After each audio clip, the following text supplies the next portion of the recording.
हम ममता झा गोर लगै छी अपने समस्त मिथिलावासी के। हम एकटा महेशवाणी गबै छी।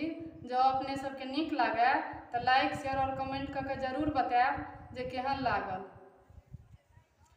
पैर धोउ पठबै सुईश्वर महादेव, कहु शिव नहि हरषमा, धगे माई पैर धोउ पठबै सुईश्वर महादेव, कहु शिव नहि हरषमा, धगे माई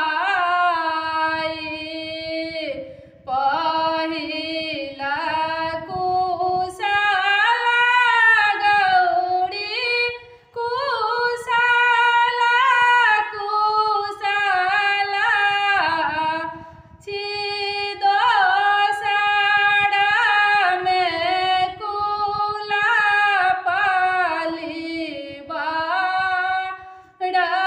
गे माई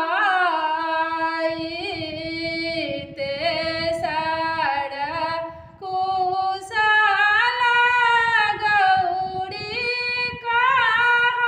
कहलने जाइए, शिव केला दोसर विवाह, गे माई शिव केला दोसर विवाह, गे माई किनका सना पातरी छी, तारी किनका सना सुकुमार।